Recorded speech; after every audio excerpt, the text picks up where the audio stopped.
life after life.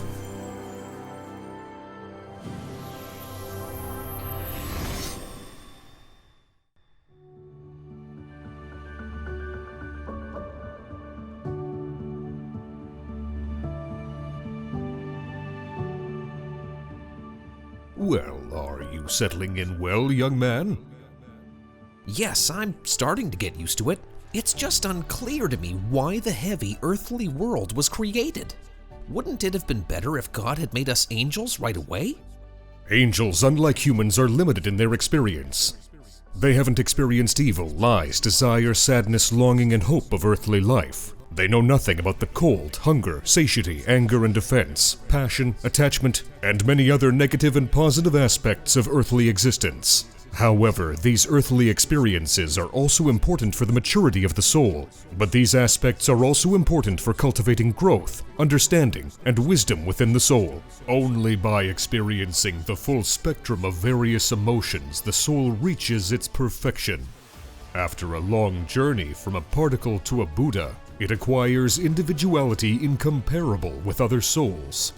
Although, in the beginning, when separated from God, all souls are like 2 drops of water, and in the end, they become all different, each with its own experiences and memories from previous lives. And even though they reach God, what difference does it really make how incomparable the uniqueness of Christ, Buddha, Mahavira, Krishna, Mohammed, and Lao Tzu is?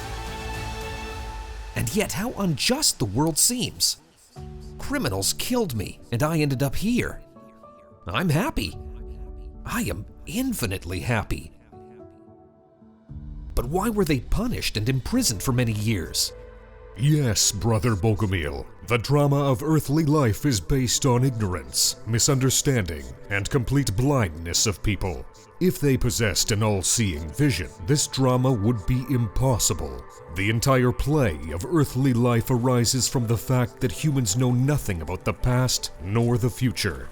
Another person's soul is so foreign to them, but most importantly, they do not know themselves. Their blindness is rooted in this, and is the cause of all their suffering. Yet they can know themselves, and it all starts with self-observation and self-contemplation, from an impartial and detached perspective on all thoughts, feelings, and sensations that come to them. Then they awaken and transform into a Buddha. The human is both an actor and a spectator of the drama of life, but they do not realize that they are actors, and that is their misfortune. However, the drama of life is not useless. Everything that was played stays encoded in a realm forever. Today, we can witness one of the most interesting parts of this drama, preserved in the Akashic records, namely, the emergence of earthly civilization. Let's sit in a circle, hold hands, and tune into the beginning of the Atlantean civilization.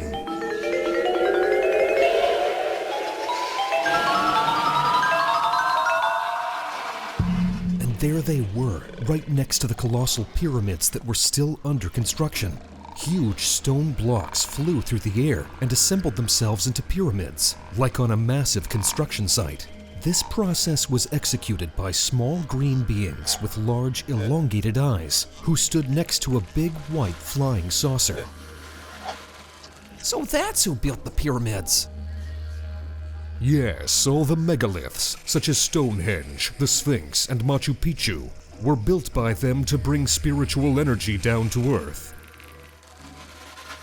And on specific points on Earth, these structures had a particularly strong energetic flow. There, new priests of humanity received their initiation and transformation. They still operate to prevent the Earth from suffocating in its spiritual emptiness and ignorance. Here, Jan saw a group of priests sitting on a platform in front of a large group of ancient people. Teacher! It's the teacher! I know. This great soul has reincarnated again to guide the lost people towards the light. Now they are incarnating one by one, and it's challenging for them. At the dawn of civilization, great souls incarnated in large groups, led by the manifestation of God, and gave birth to great religions. They flew closer and listened to what the teacher was saying. Jan was amazed to hear Moses' 10 Commandments, well known from the Bible. However, the explanations he provided, even to the not-so-enlightened Jan, were clearly different from the teachings that the cult's followers passed on. Yes, Jan, God gives almost the same commandments to all nations, so that people have guidelines for their development and a harmonious life. But since the time of Atlantis, the meaning of these has been lost and distorted, and now only teachers like the enlightened master can restore their meaning. One of the important commandments is the covenant, honor the calendar. According to the teachings, the calendar is the wheel of time. Time is the Earth's movement relative to the sun, and any other movement is also time. But time is not uniform, as it includes the movement of planets and the location of stars relative to the Earth. There is time for creation and destruction, for action and inaction, for swift and slow currents, time for every deed. Each of you must know what kind of time will come for you personally and for all of us on Earth. Let your children study astrology from an early age to understand this.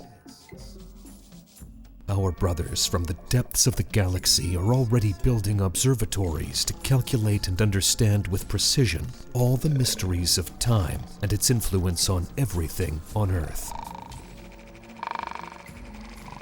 Jan remembered Stonehenge and other ancient structures that served as observatories. At that time, he didn't understand their purpose for ignorant savages. But now, he's seen that the ancients were more spiritual and knowledgeable about important things than modern people. Indeed, back then, gods walked the earth. Nowadays, civilization keeps degrading spiritually. Despite technological progress, people are preparing for a mass suicide. It's becoming harder to find true schools amid a crowd of false prophets and priests who have long traded God for lentil soup.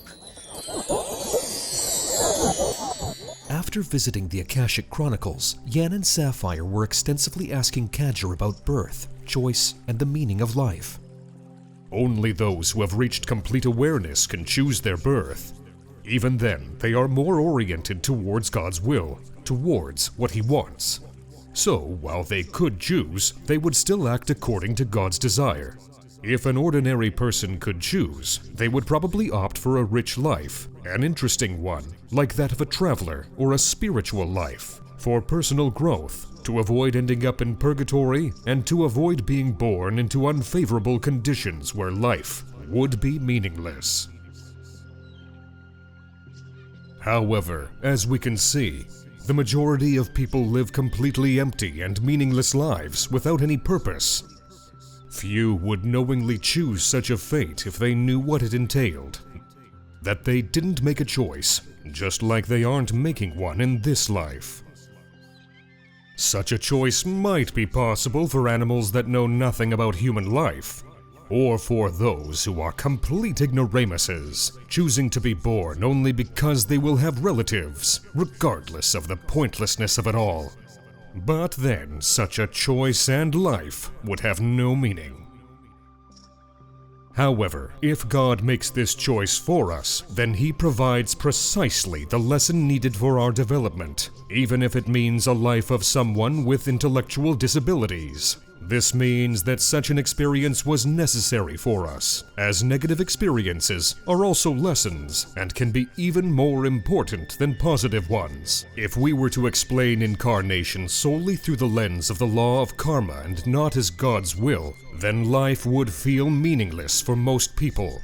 They would either suffer or indulge, but there would be no purpose, no lesson, nor necessary experiences to advance further, as the law of karma is blind, and a person would simply move in circles. There would be no evolution or progress, just endless repetition.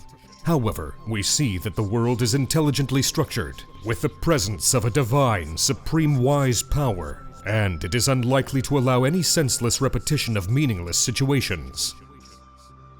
Instead, this power doesn't provide punishment or reward, but what propels us forward. The necessary experience that will usher us into a sense of understanding, which then becomes embedded in the emotional center and carries over into the next life. It is impossible to erase imprints from the experiences of the emotional center. It doesn't operate like mental memory. Nevertheless, while there, a person knows how they will incarnate. They are shown this, and there they can understand why it's necessary, just like that.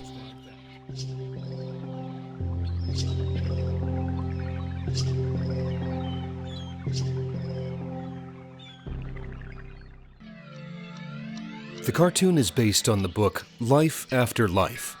Read Life After Life on the website amazon1.org/books. Receive more interesting practices, spiritual knowledge, and gifts on the websites of our partners. You will find details in the description.